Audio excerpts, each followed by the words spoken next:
प्रणाम प्रणाम। प्रणाम आप गुरु जी। सब प्रणाम गुरु जी। प्रणाम गुरु जी। प्रणाम प्रणाम गुरुजी। प्रणाम। आप सभी लोगों का बहुत बहुत स्वागत है, अभिनंदन है। प्रणाम प्रणाम। आप सभी लोगों का बहुत बहुत स्वागत है आज के इस सत्र में, जिसमें हम लोग विज्ञान भैरव के अगले धारणा पर अभ्यास करेंगे। मैं समझ सकता हूं कि जो लोग अभ्यासी हैं, इन धारणाओं को रोज रोज अभ्यास कर रहे हैं, वो निश्चित रूप से विज्ञान भैरव के महत्व को, इस इनके धारणाओं के अ, भीतर जो छुपी हुई दिव्यता है, उसको समझ पा रहे होंगे। और भगवान शिव से साक्षात्कार होने का, भगवान शिव के साथ आत्मीयता डेवलप करने का, ये धारणा सबसे उत्तम है। इसी क्रम में हम लोग अगली धारणा में आगे चलते हैं। सभी लोग स्थिर होकर के बैठ जाइए। Sit in a comfortable meditative posture.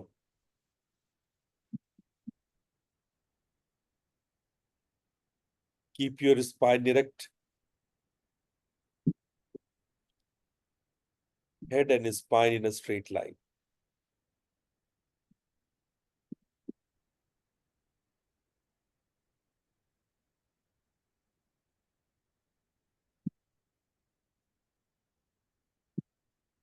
बिल्कुल स्थिर और शांत आपका शरीर सीधा और शांत है।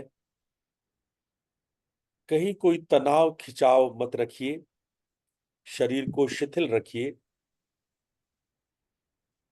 सर से पैर तक एक बार अपनी सजगता को ले जाइए, और जहां जहां तनाव या खिंचाव महसूस हो रहा है, धीरे धीरे उसे शिथिल करते जाइए।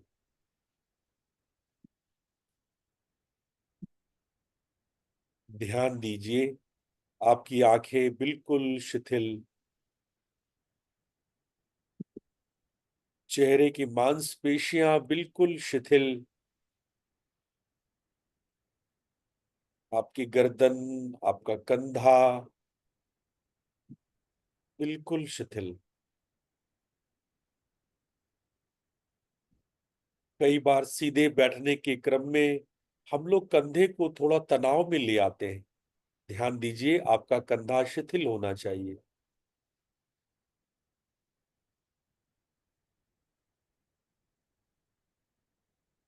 आपकी पीठ, पेट और कमर, पूरा पेल्विक रीजन तनाव मुक्त, शिथिल और शांत।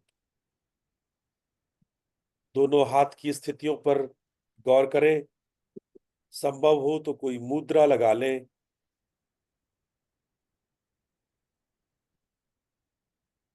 ज्ञान मुद्रा, चिन्ह मुद्रा अथवा ध्यान मुद्रा लगाइए।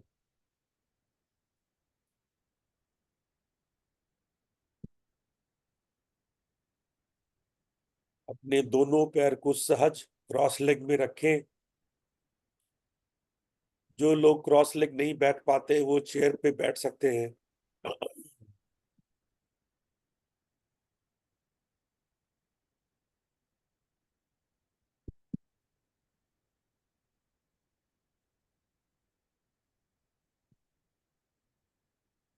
पूरे शरीर का अवलोकन करें।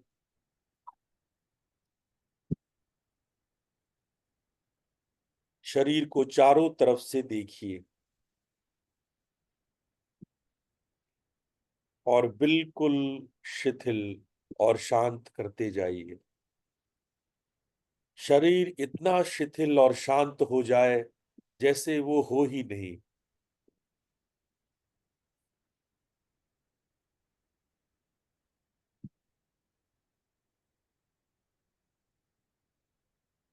आप इतने सहज हो जाएं कि शरीर का भान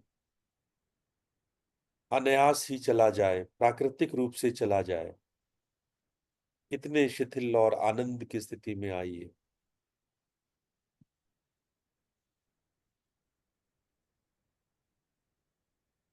जब आपकी पूरी तैयारी हो गई हो तो अब हम धारणा में प्रवेश करेंगे।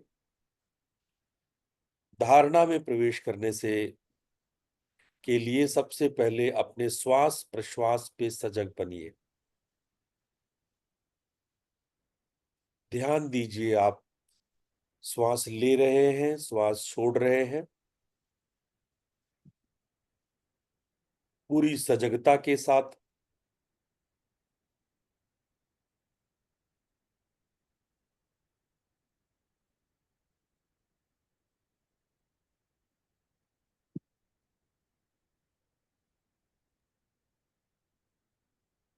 श्वास लेने छोड़ने के क्रम को करते रहें। देखते रहें।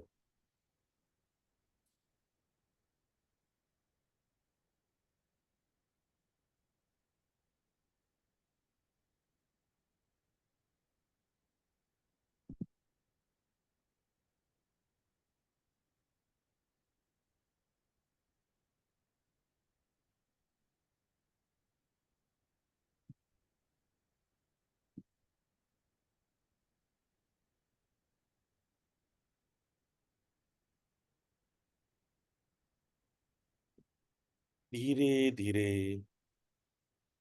आप श्वास ले रहे हैं, श्वास छोड़ रहे हैं। ध्यान दीजिए श्वास के अंतराल को। पहली धारणा, जब आप श्वास लेते हैं उसके पश्चात कुछ क्षण के लिए आप श्वास में पॉज करते हैं, रिटेन करते हैं, फिर छोड़ते हैं। वैसे ही जब श्वास छोड़ते हैं तो कुछ क्षण के पॉज के बाद आप श्वास लेते हैं। सजग बनिए।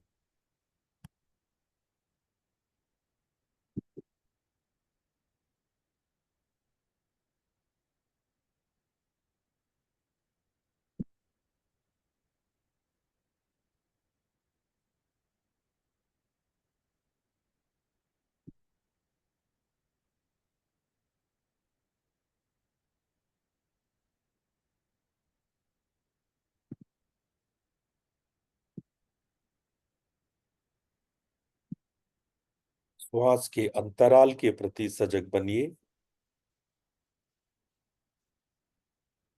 बड़े ध्यान से आप देखें।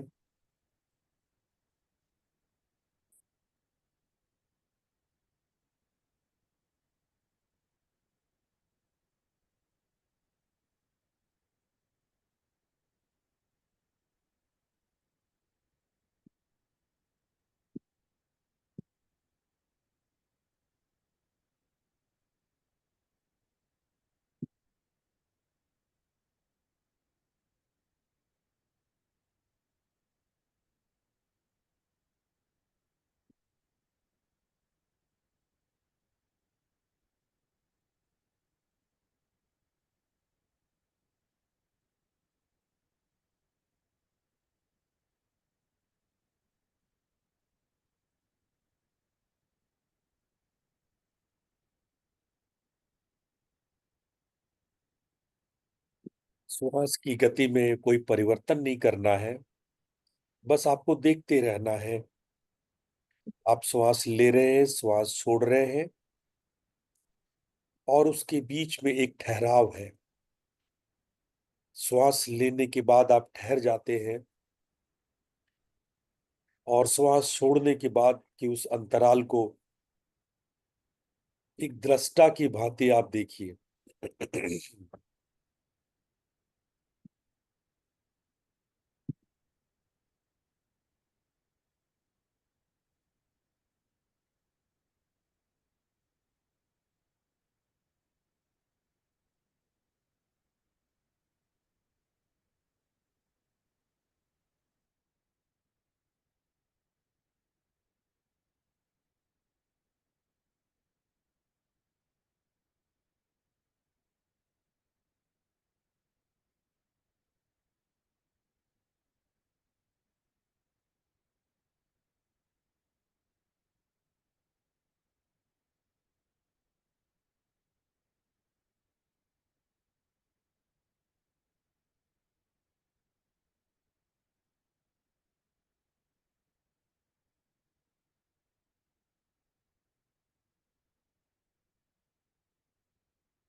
बड़े ध्यान से आप देखिए।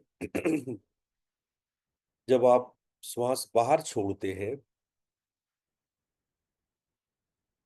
और उस अंतराल में जो नासिका से द्वादश उंगली दूर एक आकाश पे ठहरती है,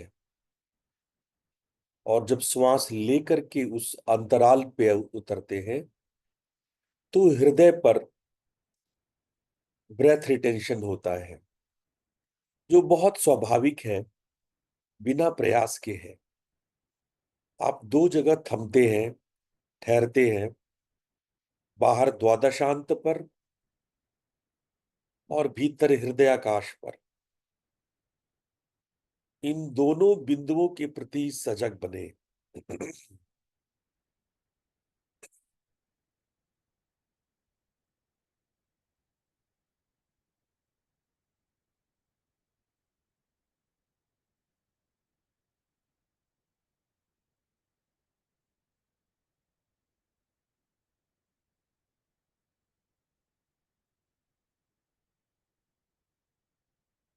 श्वास लेते हैं, आप प्राण को, ऊर्जा को भीतर लेते हैं। आपका हृदयाकाश ऊर्जा पूरित केंद्र है,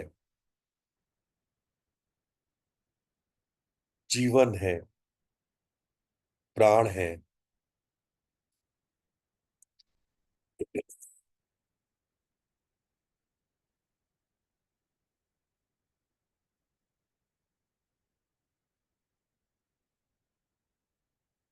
जब आप श्वास छोड़ते हैं, छोड़ने के पश्चात बाहर द्वादशांत पर ठहरते हैं, तो यह ऊर्जा रहित केंद्र है, मृत्यु है, शून्यता है।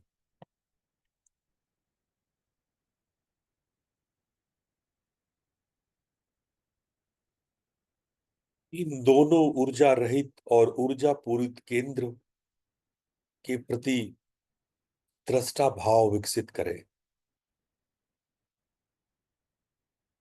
स्वयं को उसमें विलीन हो जाने दें।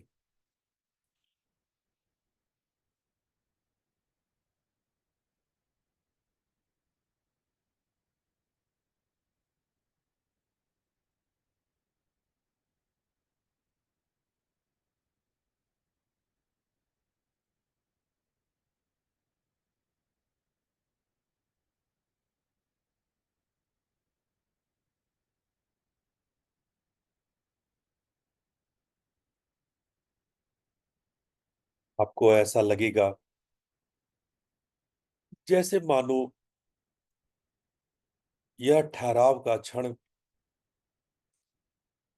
शनैः शनैः धीरे धीरे बढ़ता जा रहा है, विस्तृत होता जा रहा है।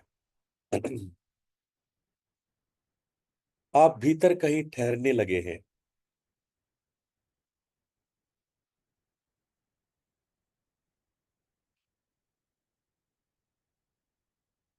भगवान शिव कहते हैं कि जब श्वास स्वतः ठहरने लगे,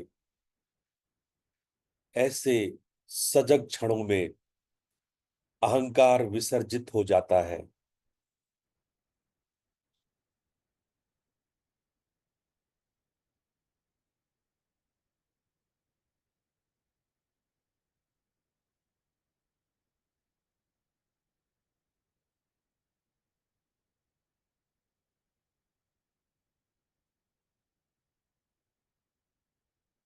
इस सहज और स्वाभाविक ठहराव आपके भीतर शांता नामक शक्ति को प्रकट करता है। यह शांता शक्ति आपके अहंकार को विसर्जित कर आपको भैरवावस्था तक ले जा सकता है।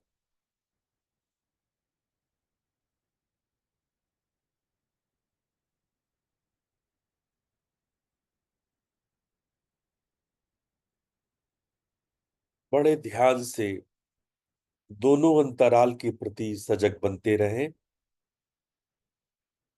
एक भी श्वास चूकने न पावे। अपने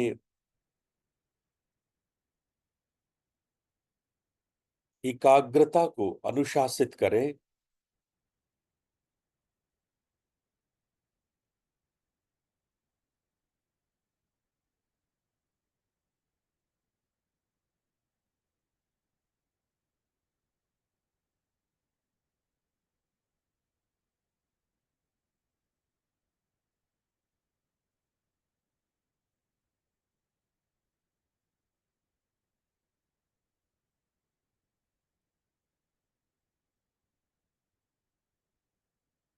अब हम लोग चौथे धारणा में प्रवेश कर रहे हैं, जिसमें भगवान शिव कहते हैं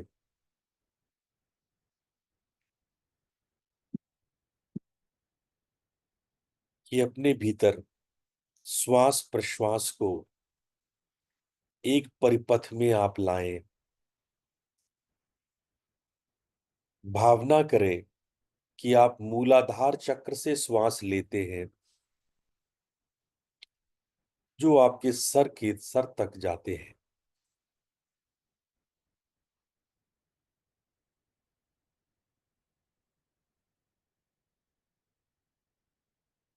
आज्ञा चक्र तक जाते हैं।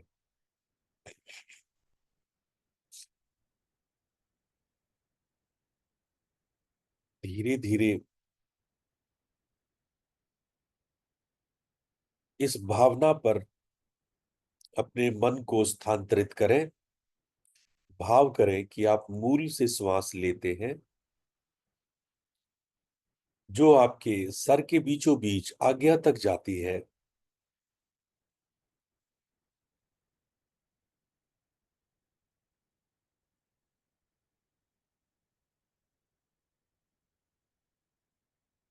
और जब आप श्वास छोड़ते हैं,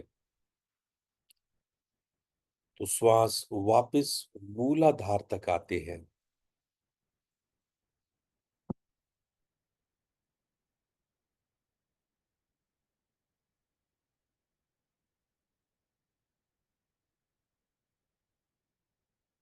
इस श्वास के परिपथ में भावना करें कि प्राण किरण के रूप में, एक प्रकाश बिंब के रूप में ऊपर और नीचे परिभ्रमण करती है।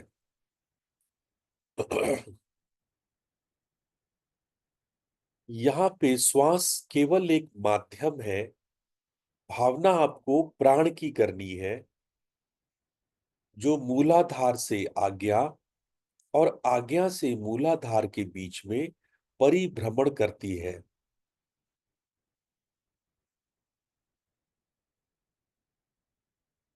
मानो एक गतिमान किरण नीचे से ऊपर श्वास लेते हुए, जैसे ही आप श्वास लेते हैं, एक गतिमान किरण मूल से मूलाधार से उठते हुए आपके सर के बीचों बीच प्रकाश के बिंब की तरह उठती है। और जब आप श्वास छोड़ते हैं, तो उसी परिपथ में वापस सर से मूलाधार की तरफ यह प्रकाश की किरण लौटती है।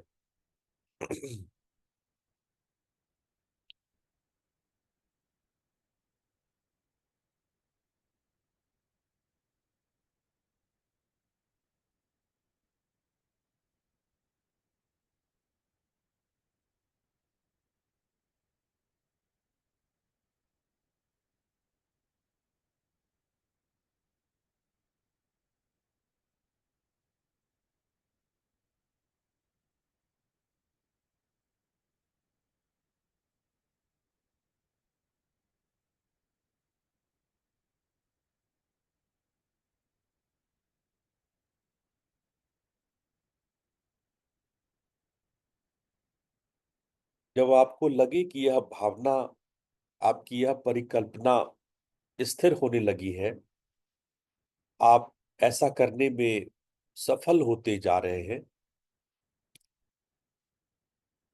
आप फर्दर विजुअलाइज कीजिए, आगे परिकल्पना कीजिए कि मूलाधार से आज्ञा तक सभी चक्रों को भेदते हुए यह बिजली के समान यह प्रकाश का बिंब ऊपर की ओर श्वास लेते हुए जाता है। और जब आप श्वास छोड़ते हैं तो धीरे धीरे यह मूलाधार तक वापस लौटता है। यह बिजली की तरह चमकती हुई प्रकाश है, और जिन जिन चक्रों से होती हुई गुजरती है उसे प्रकाशमान बनाती जाती है। जैसे मानो आप मूलाधार से उठते हैं, श्वास लेते ही पहले स्वादिष्ठान चक्र को, सैक्रल चक्र को आप प्रकाशित करते हैं, और श्वास लेते हैं मणिपुर चक्र को प्रकाशित करते हैं, थोड़ा और श्वास लेते हैं हृदय चक्र को प्रकाशित करते हैं, फिर और श्वास लेते हैं और विशुद्ध चक्र को प्रकाशित करते हुए आप आज्ञा तक पहुंचते हैं। इसी प्रकार से जब श्वास लेते हैं तो सभी चक्रों को प्रकाशित करते हुए नीचे मूलाधार में लौटते हैं।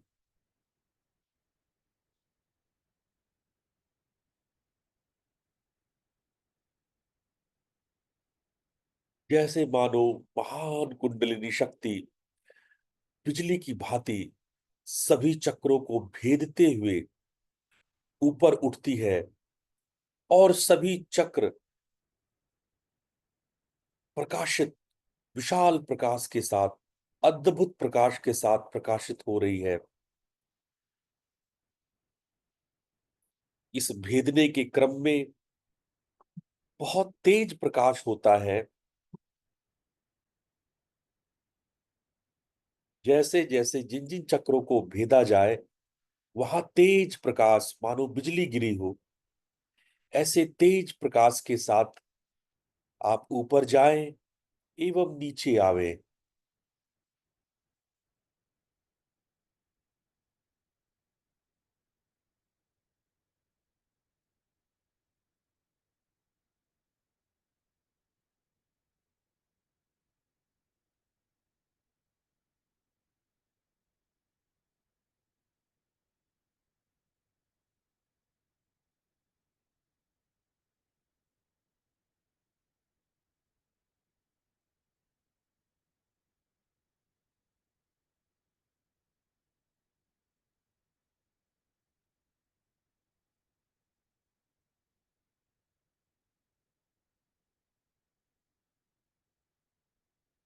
जितना ज्यादा प्रकाश की कल्पना कर सकते हैं उतना ज्यादा प्रकाश की कल्पना करें।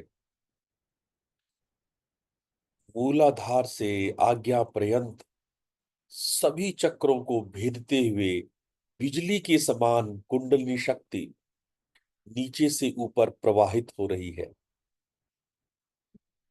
बिजली जिन जिन चक्रों से होते हुए गुजरती है उसे अद्भुत प्रकाश से प्रकाशमान बनाती जाती है।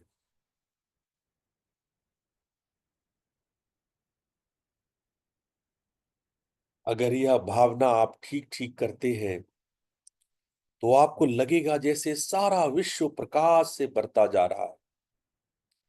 चारों ओर आप प्रकाश से घिरते जा रहे हैं। अद्भुत। और जैसे मानो अनेकानेक सूर्य चारों ओर प्रकट हो रहा हो। महाप्रकाश।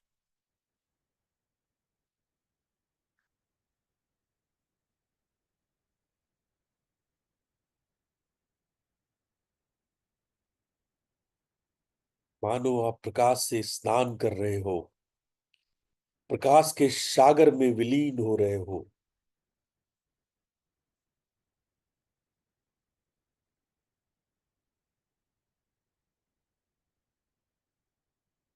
चारों तरफ सारा संसार विश्व प्रकाश से भर रहा है।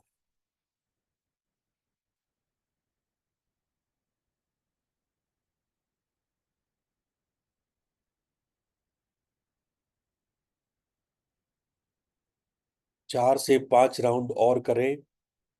लंबे गहरे श्वास ले, श्वास छोड़े, और भावना करें कि मूलाधार से आज्ञा, और जब श्वास छोड़े आज्ञा से मूलाधार, महान प्रकाश, महाप्रकाश ऊपर और नीचे विद्युत बिजली के समान चक्रों को भेदते हुए, महान प्रकाश करते हुए ऊपर और नीचे परिभ्रमण करती है।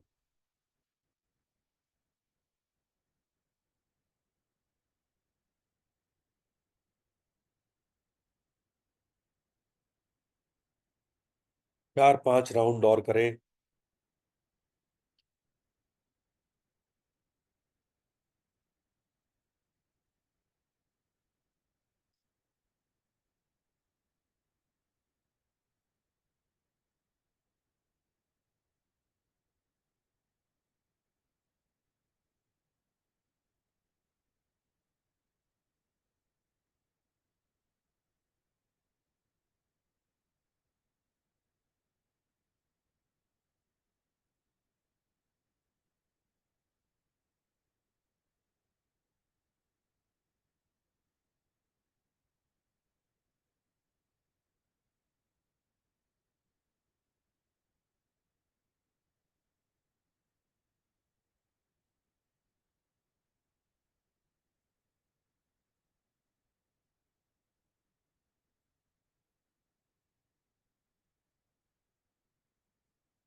अब अंतिम राउंड करें, लास्ट राउंड।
धीरे धीरे वापस अपने शरीर के प्रति सजग बनिए।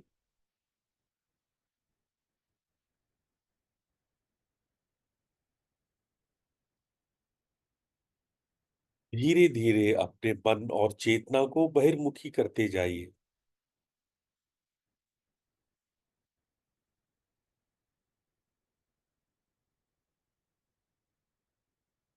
आसपास की आवाजों के प्रति सजग बनिए। जिस कमरे में आप बैठे हैं उस कमरे का ख्याल कीजिए। अपनी चेतना को बहिर्मुखी कीजिए।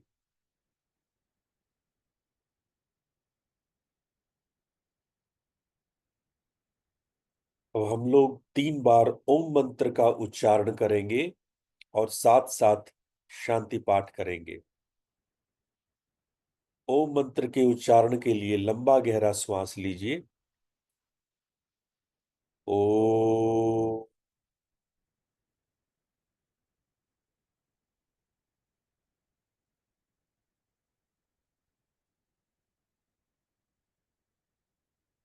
ओ।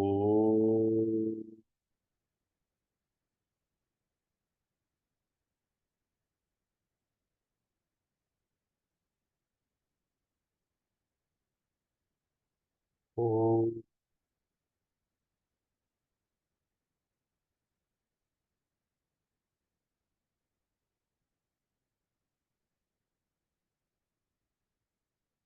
ओम असतो मा सद्गमय तमसो मा ज्योतिर्गमय मृत्युर्मामृतं गमय। ओम शांति शांति शांति। दोनों हथेलियों को आपस में रगड़ते हुए अपनी आंखों पे रखें और धीरे से अपनी आंखें खोल लें।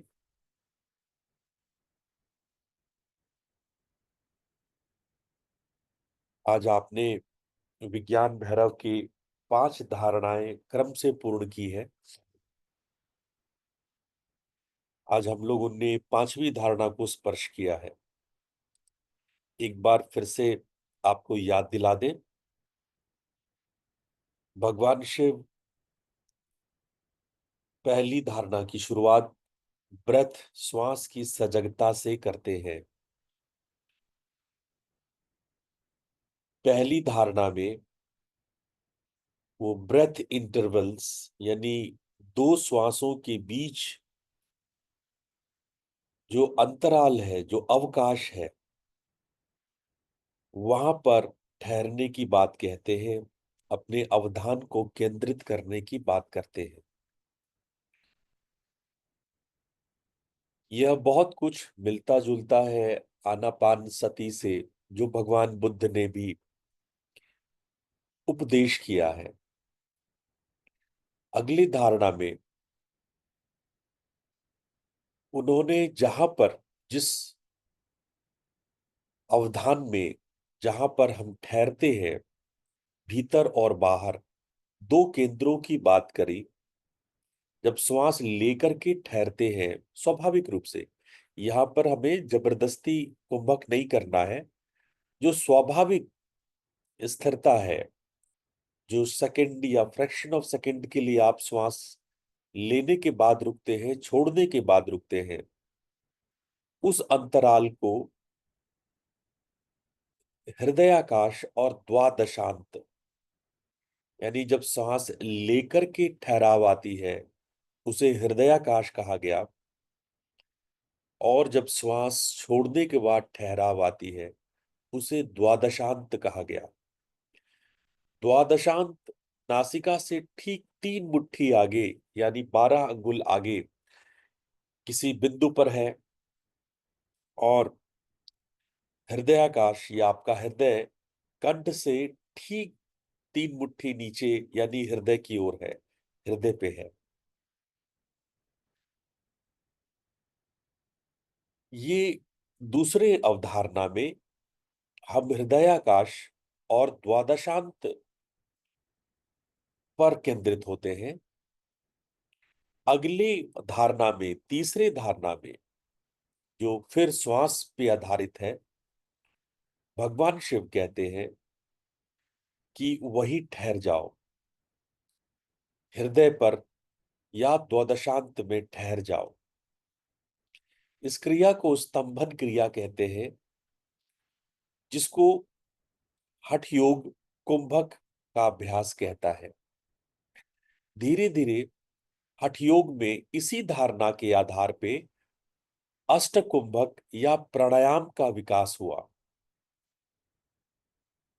हठ योगी ऋषियों ने इसी धारणा के आधार पर 8 प्रकार के प्राणायाम या अष्ट कुंभक को विकसित किए और श्वास रोक करके ठहरने की विद्या को विकसित किए।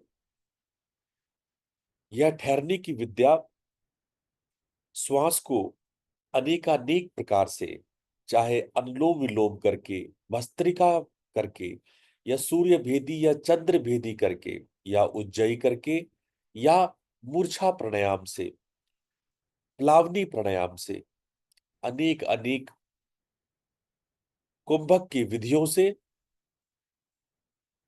स्तंभित करने, यानी स्तंभन, वहां पे रुक जाने का, ठहर जाने का प्रयास या अभ्यास किया गया। तो अगर हम देखें ओवरऑल, तो जो पहला 3 धारणा भगवान शिव ने बताया, वो श्वास पे आधारित है। पहला, जो सहज श्वास के प्रति सजग बने, इसमें कहीं कोई अतिक्रमण नहीं है, इसमें कोई हिंसा नहीं है। दूसरा, जहां पर आपको हृदयाकाश या द्वादशांत पर स्थिर होने की बात कही है, इसमें विषम एकाग्रता, एकाग्रता की गहराई आवश्यकता, आपको गहरे में एकाग्रता का अभ्यास है, तभी आप स्थान को पकड़ पाएंगे। और तीसरा, स्तंभन, निश्चित रूप से यह क्रिया लंबे समय के अभ्यास के बाद विकसित होता है। इसलिए हठ योगियों ने पहला दोनों अभ्यास को स्किप करके तीसरे अभ्यास को पकड़ के और प्राणायाम का अभ्यास उन्होंने किया, जबकि बौद्धों ने केवल पहले धारणा को पकड़ा। अपने अपने परंपरा के आधार पर बौद्धों ने और हठ योगियों ने इस महान शिव के उपदेश को ग्रहण किया। आप आगे पाएंगे कि दुनिया के हर एक संप्रदाय ने अपने ध्यान की अवधारणा को विज्ञान भैरव से ही लिया है।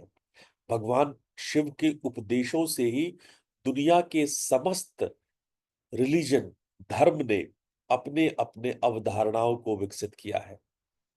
मैं आगे आगे आपको बताऊंगा। तो ये 3 अवधारणा व्रत पे हुआ। अच्छा, अब आ जाओ अगला 3 अवधारणा। अगला 3 अवधारणा प्राण के आरोहण और अवरोहण पर आधारित है। इन तीनों धारणाओं को आरोहण अवरोहण धारणा कहते हैं। आरोहण अवरोहण धारणा यानी हम यहाँ पे सांस को केवल कल्पना का माध्यम बनाते हैं। हम माध्यम यहाँ श्वास पे प्रयोग नहीं है। यहाँ पे प्रयोग क्या है? हम प्राण को ऊपर जाते हुए और नीचे उतरते हुए देखें।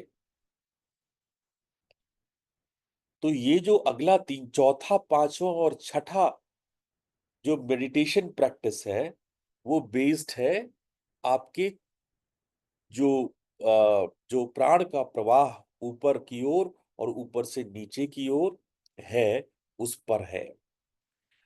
अब यहां पर मैं एक दो बिंदु को आपके सामने लाऊंगा, जो कुछ कुछ विद्वानों में आ, भेद का विषय है या उनके शास्त्रार्थ का विषय है। द्वादशांत यहाँ पे कहाँ है? जैसा मैंने आपको पहले बताया कि ब्रेथ, जब हम लोग श्वास पे धारणा करते हैं, तो नासिका के 3 मुट्ठी आगे द्वादशांत है, और कंठ के 3 मुट्ठी नीचे हृदय है। 3 मुट्ठी का 1 मुट्ठी मतलब 4 अंगुल, है ना।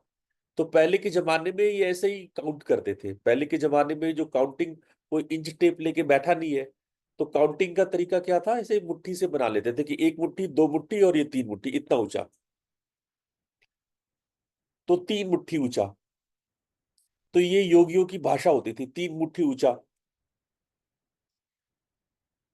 अब यहां पर अनेक शास्त्रकार कहते हैं कि जो अगले 3 धारणा, ये चौथी, पांचवी और छठी जो अवधारणा है, इसमें द्वादशांत जो है वो सर के 3 मुट्ठी ऊपर, यानी यहां पे है।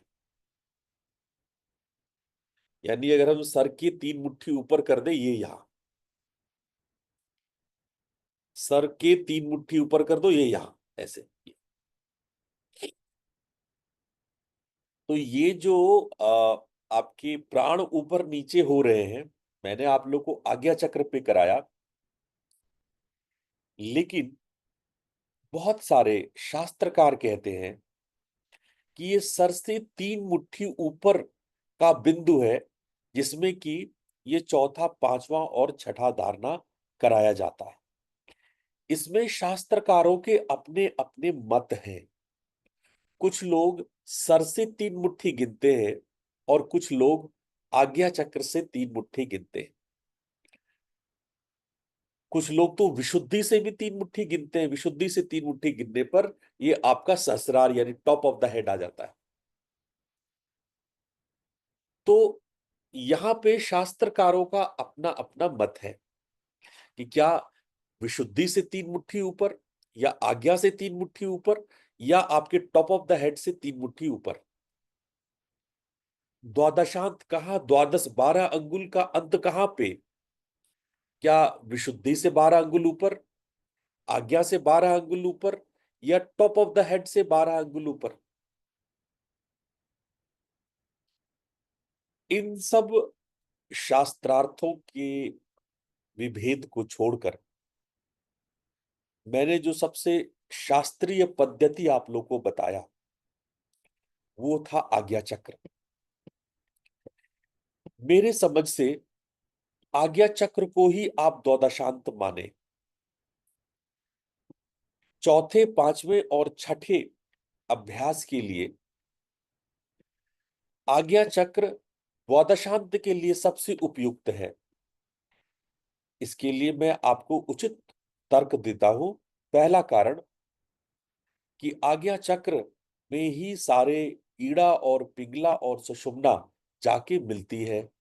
नंबर 1, प्राणों का प्रवाह जो शरीर में होता है, ईड़ा, पिंगला और सुषुम्ना के रूप में, वो आज्ञा पे ही जाकर के विराम लेता है।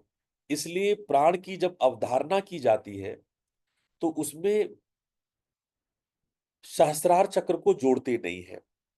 बहुत सारे दूसरे संप्रदाय में भी, दूसरे पुस्तकों में, जैसे कि शिव संहिता को आप ले लें, या गोरक्ष संहिता ले लें, उसमें भी इस प्रकार की अवधारणा में आज्ञा चक्र को ही ऊपर का केंद्र माना गया है। इसलिए मैंने आप लोगों को आज्ञा चक्र तक की अभ्यास को बताया। कुछ उपनिषदों में भी आज्ञा चक्र को ही ऊपर का ऊर्ध्व केंद्र बताया गया है।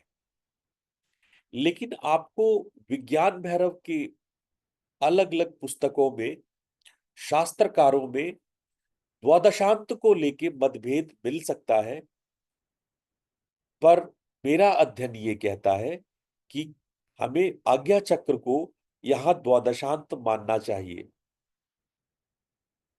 तो आप लोग अभ्यास जब करें, तो आप आज्ञा चक्र को द्वादशांत माने।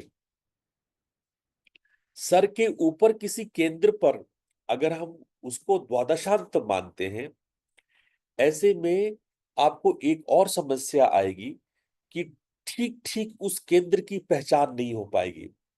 मानो अगर आप सर से ऊपर किसी केंद्र को मानते हैं द्वादशांत, तो वहां पर आपका फोकस उस पॉइंट पे नहीं जाएगा। इसलिए भी मेरे विचार से आज्ञा को ही द्वादशांत मानना चाहिए। अगर मैं टॉप ऑफ द हेड को, सहस्रार को द्वादशांत मानता, तो सहस्रार स्वाभाविक रूप से सारे प्राण ऊपर नहीं पहुंच पाते, सहस्रार तक नहीं पहुंच सकते, क्योंकि सहस्रार पहुंचने के लिए बिंदु से होकर गुजरना होता है, और बिंदु सीधे रास्ते में नहीं आता है या सीधे चक्रों के गणित में नहीं आता है। इसलिए भी टॉप ऑफ द हेड को नहीं माना जा सकता है द्वादशांत, क्योंकि उससे पहले आपको पीछे की ओर, बिंदु की ओर जाना होगा। इस वजह से भी हम टॉप ऑफ द हेड को नहीं ले सकते। तो अब आपके पास सिर्फ एक विकल्प बचता है कि क्यों ना आज्ञा चक्र को ही द्वादशांत माना जाए, इन तीनों धारणाओं में, इन तीनों प्रैक्टिसेस में। तो चौथा प्रैक्टिस है जिसमें मूलाधार से आज्ञा, पांचवा प्रैक्टिस है जिसमें मैंने प्रकाश के किरण को, आज जो प्रैक्टिस था, आज पांचवा प्रैक्टिस था जिसमें कि मैंने प्रकाश के किरण को ऊपर और नीचे और सभी चक्रों को भेदते हुए बिजली के समान, मैंने ये शब्द यूज किया था कि जैसे बिजली गिरती, आप लोग आकाश में देखे होंगे कैसी चकाचौंध होती है, वैसे बिजली के समान चकाचौंध वाली प्रकाश नीचे से ऊपर और ऊपर से नीचे सभी चक्रों को भेदते हुए ऊपर और नीचे जाती है। तो ये अभ्यास पांचवा अभ्यास है। और छठा अभ्यास जो मैं अगले क्लास में आप लोग को बताऊंगा, वो है मातृका के द्वारा चक्रों में रेजोनेंस, यानी मातृका के साथ साथ इस चक्रों में आरोहण अवरोहण, आरोहण और अवरोहण मातृका के आधार पर, ये मैं अगले क्लास में बताऊंगा। तो ये जो तीन प्रैक्टिसेस हैं, मूलाधार से आज्ञा तक का परिपथ बनाना, श्वास को और प्राण को ऊपर नीचे ले जाना, पांचवा जो आज हमने किया, एक भीषण प्रकाश के साथ, एक बिजली के समान प्रकाश के साथ चक्रों को भेदते हुए ऊपर और नीचे जाना, और आगे मैं आपको बताऊंगा मातृका के साथ यह अभ्यास कैसे करेंगे। तो ये तीन अभ्यास है, चौथा, पांचवा और छठा अभ्यास, ये आरोहण और अवरोहण पे आधारित है। चलते चलते एक बार हम लोग सूत्रों को देख लेते हैं। सूत्र क्या कहता है, इससे आप बातों को ज्यादा गहराई में समझ सकते हैं। आमूलात किरणाभासा सूक्ष्मात सूक्ष्मतरात्मिकम् चिन्तयेत्तादृष्टकान्ते श्याम्यन्तीम भैरवोदयः। इसका अर्थ है, इस श्लोक एक साधना का वर्णन करता है जिसमें साधक कुंडलिनी शक्ति यानी प्रकाश को मूलाधार से ऊपर बढ़ते हुए द्वादशांत में विलीन होते हुए ध्यान में देखता है, और इस प्रक्रिया के परिणाम स्वरूप साधक को परम चेतना या आत्म साक्षात्कार का अनुभव होता है। जो यहाँ पे आप इस श्लोक के अक्षरों को देखिए, आमूलात किरणा भासाम, आमूल, मूल मतलब मूलाधार, यहाँ पे कहते हैं मूलाधार से किरण, प्रकाश की किरण के रूप में निकलती है। तो यहाँ मूलाधार व चक्र का स्थान है, वहां से किरण ऊपर की ओर जाती है, और कहां तक जाती है, द्वादशांत तक जाती है। सूक्ष्मात्म सूक्ष्म तरात्मिकम, सूक्ष्म से सूक्ष्म रूप वाली है वो, बहुत सटल है वो। सूक्ष्म मतलब बहुत सटल है, बहुत सटल। वो कोई स्थूल शरीर की तरह नहीं है, बल्कि वो प्रकाश की तरह सटल है। और जैसे जैसे ये ऊपर बढ़ती है और सूक्ष्म और सटल होती चली जाती है। अगले लाइन में भगवान शिव कह रहे हैं, चिंतयेत ताम द्विष्ट कांते शाम्यंतीम।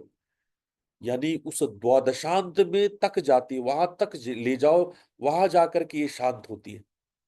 ये जो प्रकाश किरण, जो प्राण है, वो द्वादशांत में शांत होती है।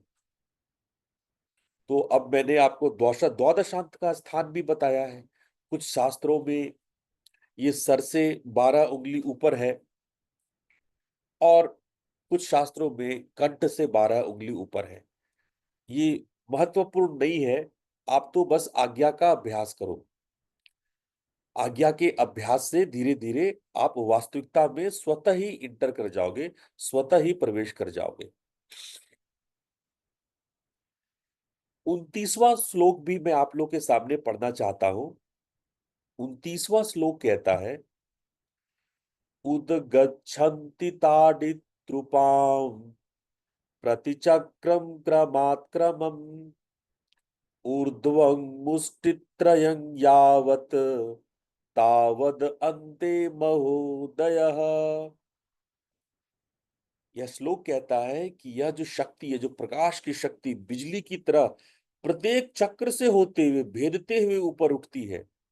और जब यह सिर से ऊपर 12 उंगली की दूरी पर, यानी द्वादशांत तक पहुंचती है, तो महान जागृति या आत्म साक्षात्कार होता है। लेकिन अगेन, ऊर्ध्वं मुष्टि त्रयंग, ऊपर में 3 मुट्ठी ऊपर।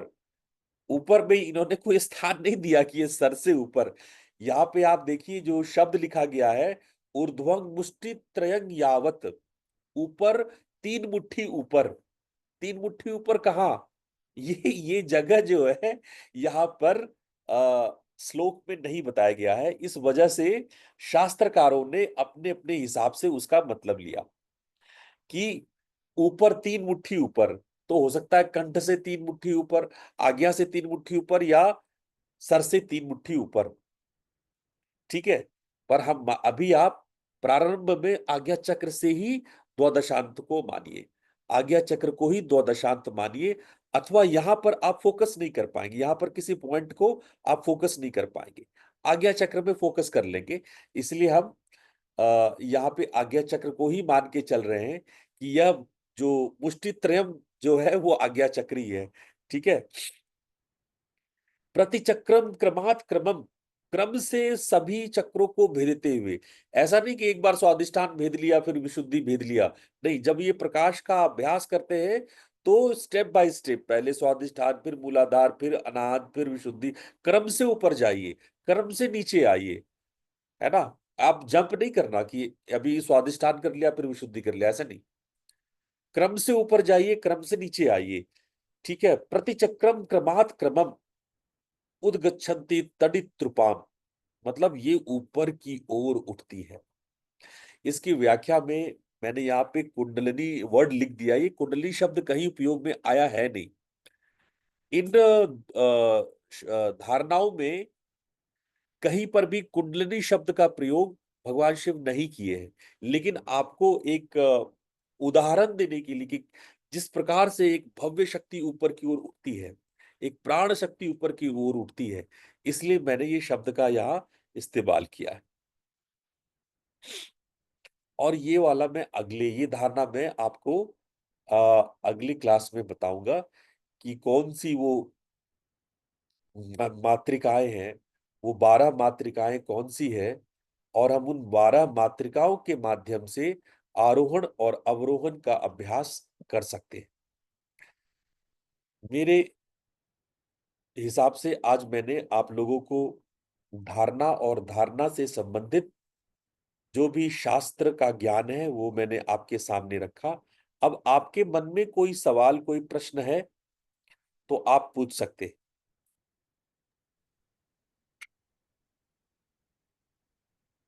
आपके मन में कोई भी सवाल है, आप पूछ सकते हैं। गुरुजी प्रणाम। गुरुजी, वो जो हाँ। अहंकार का नाश करने के लिए आपने धारणा बताई थी, वो किस तरीके से वर्क करता है? जैसे शांत शक्ति के विषय में जो बताया था हमने। हाँ। हाँ। जब हम अ, बाहर और अंदर ये श्वास के अभ्यास में है, 2 केंद्र, मैंने एक शब्द का इस्तेमाल किया, अगर आप लोगों ने ध्यान दिया हो तो ऊर्जा पूरित और ऊर्जा रहित, ये दो शब्द आज मैंने नए शब्द अपने बोलचाल, अपने इंस्ट्रक्शन में जोड़ा। ऊर्जा पूरित और ऊर्जा रहित, ये क्या शब्द है?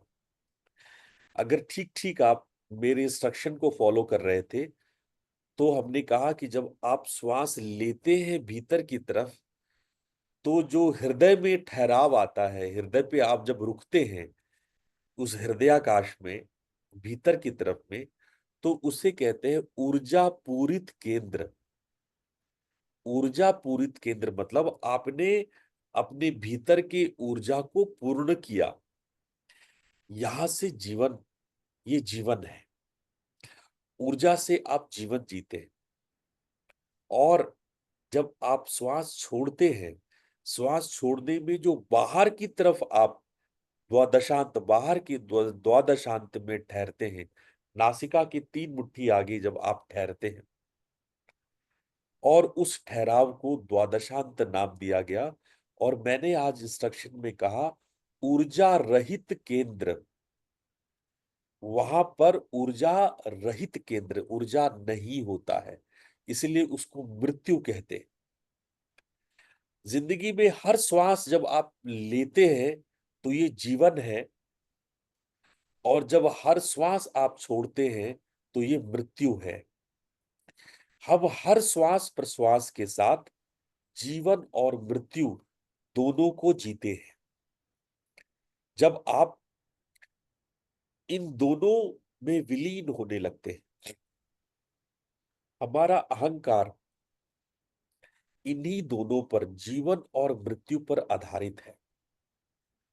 जैसे ही हम इन दोनों केंद्रों पर विलीन होने लगते हैं, जीवन का केंद्र जो भीतर है और बाहर का केंद्र जो मृत्यु है, जीवन का केंद्र जो ऊर्जा पूर्ण है, ऊर्जा पूरित है, और बाहर का केंद्र जो ऊर्जा रहित है, जैसे ही हम इन दोनों केंद्रों में सामंजस्य ला करके उसमें विलीन होने लगते हैं, तो हमारा अहंकार विसर्जित होने लगता है।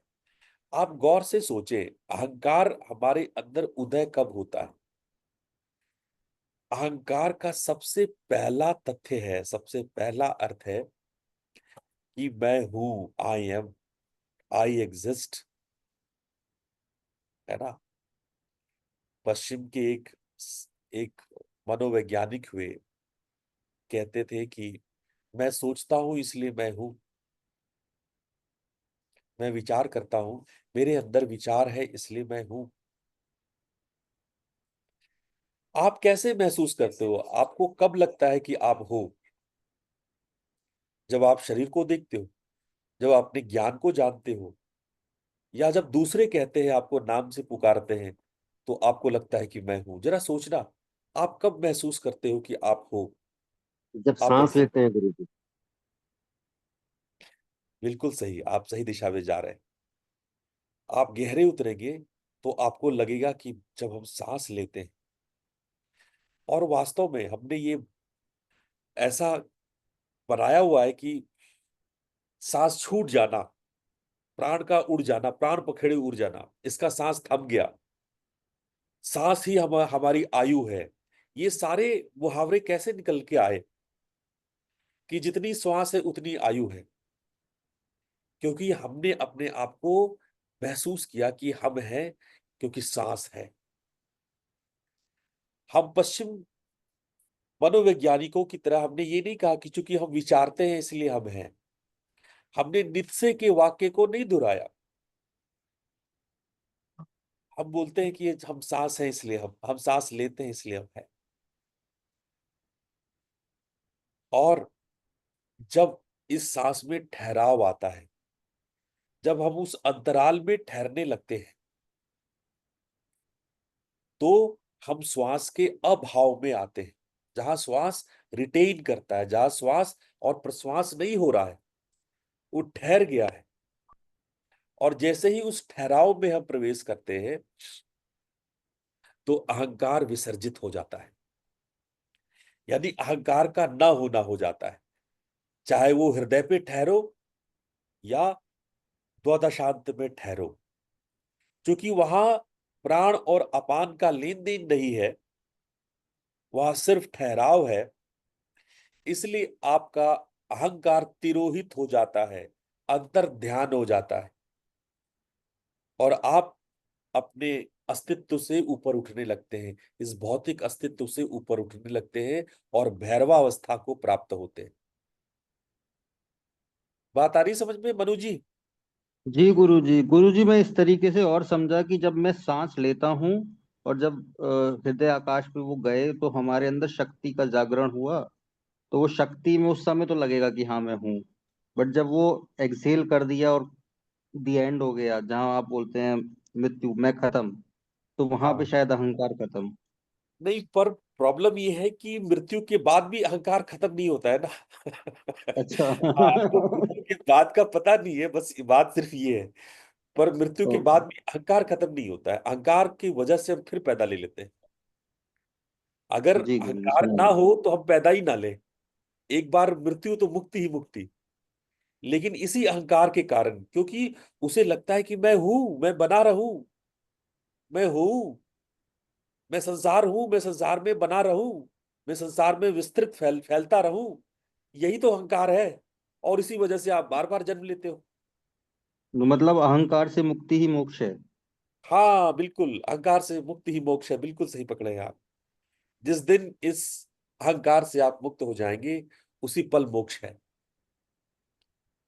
ठीक है, समझ गया यही गुरु जी। अहंकार आपको बांधे हुए है, इस संसार से, इस मायावी जगत से, इस सृष्टि से। और कोई प्रश्न आप देख रहे हैं? अग्रवाल जी आप पूछे, क्या पूछना चाह रहे हैं? जी जी गुरु जी, हरिओम गुरु जी। गुरु जी, जो शुरू में आपने ना धारणा के अभ्यास से पहले बोला था, कोई एक मुद्रा का चयन कर लें, ज्ञान मुद्रा, ध्यान मुद्रा या चिन्ह मुद्रा, ये एक बार बता दीजिए, ये तीनों एक ही हैं या तीनों अलग अलग हैं, तो कैसे हैं? अच्छा अच्छा अच्छा, ठीक है। देखो, ये जब आप तर्जनी और अंगूठे को ऐसे मिला लिया ना, ये मुद्रा, ठीक है। इस मुद्रा को आप जब आप घुटने पे रखते हैं, अगर हथेली को आकाश की तरफ करते हैं, ठीक है, ये हथेली को जब आकाश की तरफ करते हैं तो उसको कहते हैं चिन्ह मुद्रा।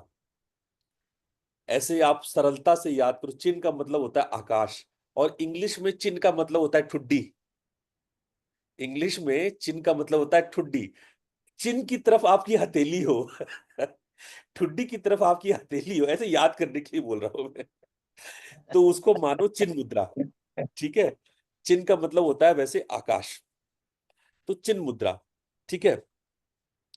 अगर आप हथेली को पलट दो, पृथ्वी की तरफ कर दो, देखो उंगलियां यही रहेंगी, तर्जनी और अंगूठा मिला हुआ है, लेकिन आप उसको घुटने पे रखे हैं और हथेली को नीचे की तरफ कर दिए, पृथ्वी की तरफ कर दिए, तो वो हो गया ज्ञान मुद्रा। जी गुरु जी। उसको कहते हैं ज्ञान मुद्रा, ठीक है। चिन्ह मुद्रा ऐसे, ज्ञान मुद्रा ऐसे। ठीक बस है सिर्फ गुरु जी। हथेली को अलटने पलटने में ऊपर की तरफ चिन्ह मुद्रा हो गया, नीचे की तरफ ज्ञान मुद्रा हो गया, ठीक है। ठीक है। हाँ, अगर अब ध्यान आप मुद्रा। अपने, हाँ बोले बोले, हाँ नहीं, ठीक है गुरु जी, ठीक है। अगर आप अपने गोद में हथेली को ऐसे करके रख दिए, बैठते हैं और हथेली को, दोनों हथेलियों को ऐसे खोल करके ऐसे गोद में रख लेते हैं, ठीक है। ऐसे आप बहुत सारे बुद्ध की मूर्तियों में देखे होंगे कि भगवान बुद्ध ऐसे करके बैठे हैं, इसको ऐसे गोद में लेकर के बैठे हैं हथेली को। जब ऐसे हथेली को गोद में लेके बैठते हैं तो उसको ध्यान मुद्रा कहते हैं, ठीक है। इसको तंत्र में भैरव मुद्रा भी कहते हैं। इसको इसको गुरु जी तंत्र में ब्रह्मांजलि मुद्रा भी कहते हैं क्या, इसी को जो आप प्रांजलि अभी मुद्रा ध्यान भी मुद्रा कहते हैं, भैरव मुद्रा भी हाँ कहते हैं। हाँ कुछ हाँ। कुछ तंत्र के अभ्यास में ये भी है कि स्त्रियां अपने बाएं हथेली को ऊपर करे, पुरुष अपने दाएं हथेली को ऊपर करे।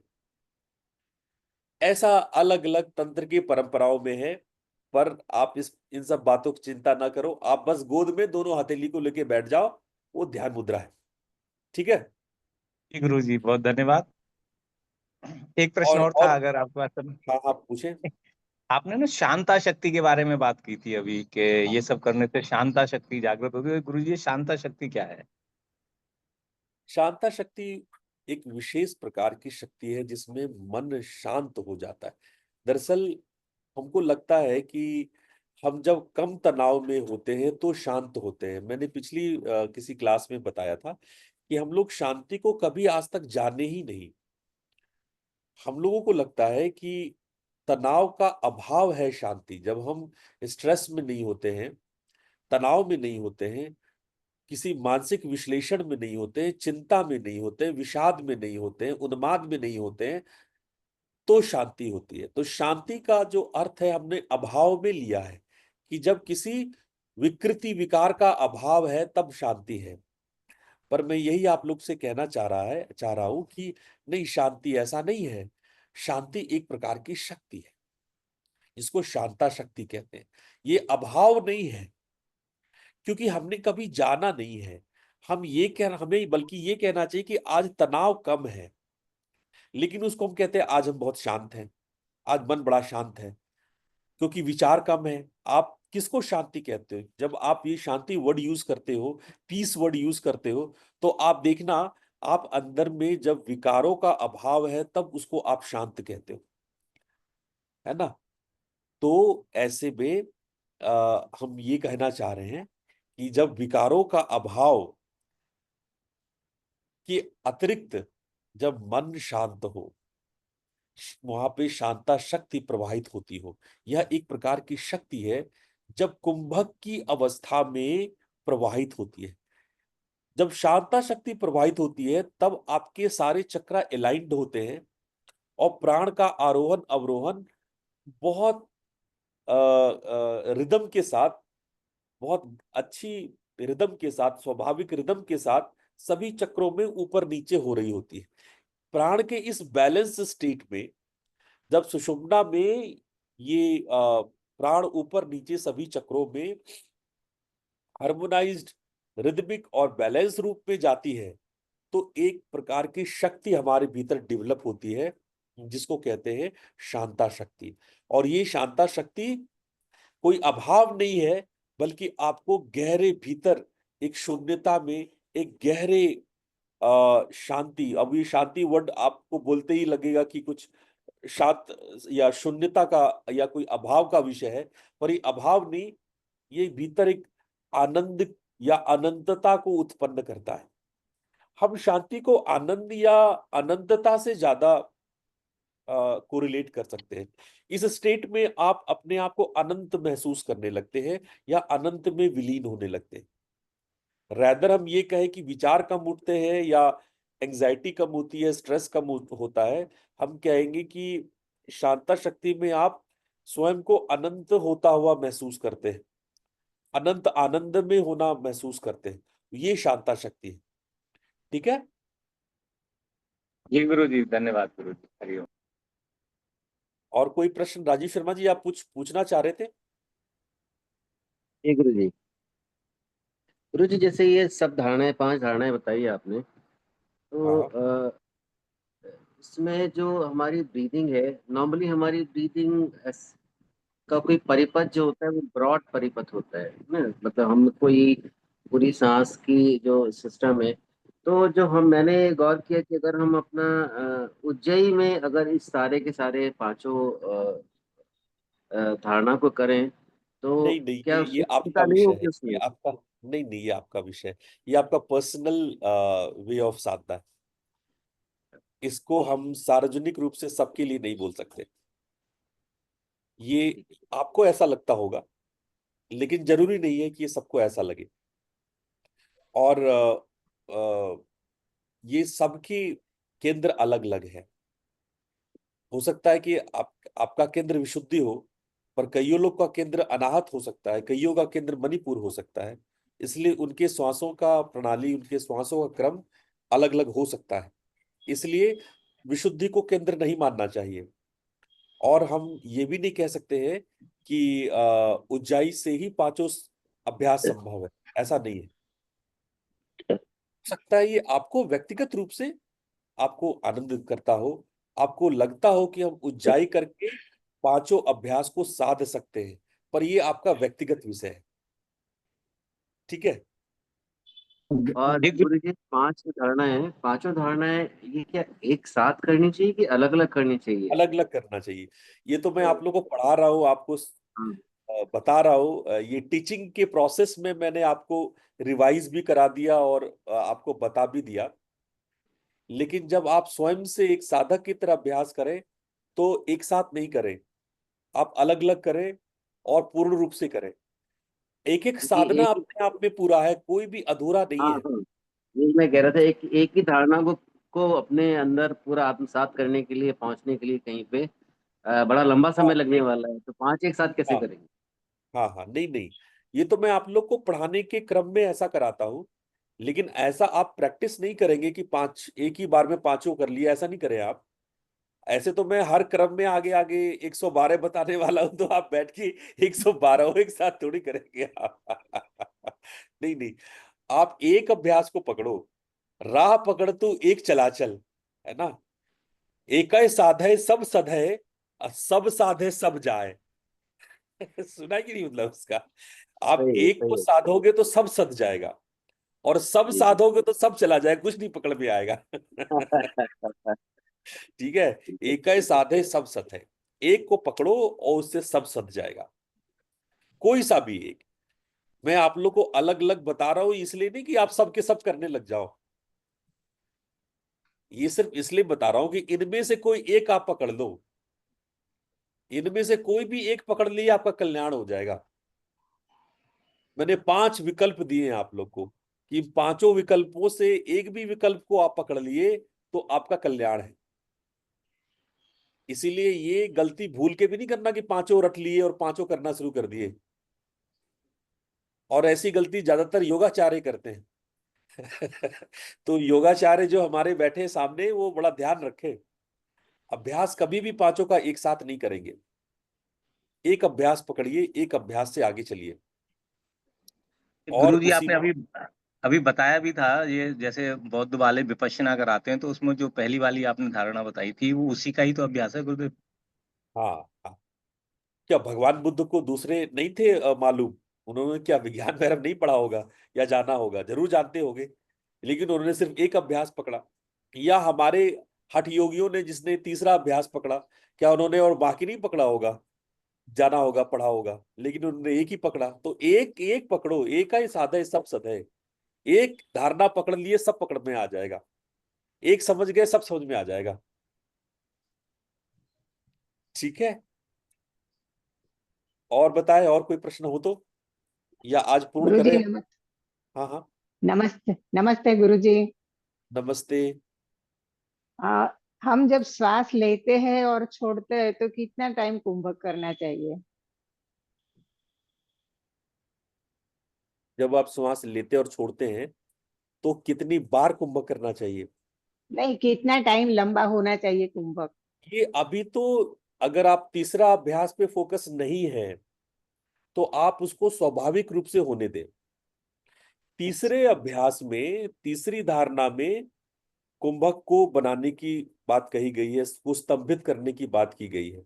अगर हम तीसरे या, प्रैक्टिस पे नहीं जा रहे हैं तो आपको जो स्वाभाविक रूप से, may be 1 second, 2 second, 3 second, जो भी इजिली हो रहा है, उसमें आपको हठात बलात् जबरदस्ती करने की आवश्यकता नहीं है।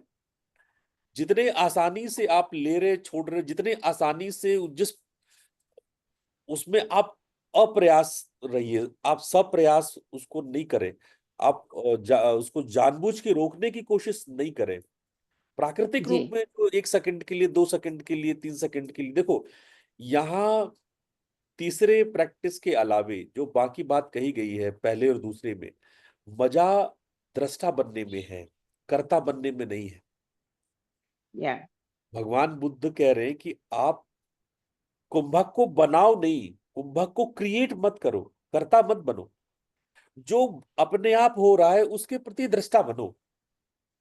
जो बराबर। अपने आप, वो जितनी देर भी रुक रहा है, 1 मिनट, 1 सेकंड, 2 सेकंड, 4 सेकंड, या फ्रैक्शन ऑफ सेकेंड्स, तो बस उसके प्रति आप सजग हो जाओ। आपको प्रयास करके रोकना नहीं है, बस जो हो रहा है उसके प्रति सजग होना है, वहां ठहर जाना है। ठहराव दृष्टापन के लिए है। श्वास के लिए नहीं है। आप जितना दृष्टापन में ठहराव, जितना आपका दृष्टापन ठहर जाएगा, जितना दृष्टापन आपका बन जाएगा, उतना ही धीरे धीरे धीरे आपकी साधना विकसित होगी। यहाँ जी भाव दृष्टापन को लाने की है ना। हाँ। और गुरुजी दूसरी बात वो बनती है कि जब भी नीचे से श्वास ऊपर तक ले जाते हैं तो आप बोलते हैं बिजली की तरह जाता है, तो क्या होता है कि सभी चक्र हम नहीं देख सकते। धीरे धीरे सांस लेना, उसमें बहुत स्लो ब्रीदिंग लेना है, बहुत इतना धीरे धीरे लेना है कि उस सांस लेने में कुछ समय लगे। ठीक है, तो हाँ ये ध्यान रखें। वो ठीक है, लेकिन क्या है, वो बिजली शब्द जो आता है ना वो माइंड को असर करता है तो एकदम चला जाता है। तो ठीक है ना, वो 5 बार बिजली गिरा दीजिए आप। हर हर चक्र पे एक नया बिजली गिरा दीजिए आप। हाँ हाँ, बिल्कुल ऐसा कर सकते हैं। हर जितने भी छह अच्छा गुरु, चक्र 6 चक्र के लिए 6 बार बिजली गिरा दीजिए। Okay, thank you. हाँ। ठीक है, ठीक। नमस्ते गुरुजी, नमस्ते, नमस्ते, प्रणाम। नमस्ते। हम लोग एक जानकारी दे दें कि अगला गुरुवार को शायद मैं व्यस्त रहूं, तो घट रामायण का क्लास अगली बार मैं ना ले पाऊं, पर उसके अगले सप्ताह में हम घट रामायण का क्लास लेंगे। तो संडे को मैं आप लोग के साथ विज्ञान भैरव के साथ अगले संडे में मैं रहूंगा। नमस्कार, प्रणाम। प्रणाम प्रणाम गुरुजी। गुरुजी। प्रणाम। प्रणाम। नमस्कार, प्रणाम गुरुजी, वेरी ग्रेट। प्रणाम गुरुजी। गुरुजी प्रणाम। प्रणाम गुरुजी। प्रणाम, प्रणाम, प्रणाम गुरुदेव। प्रणाम।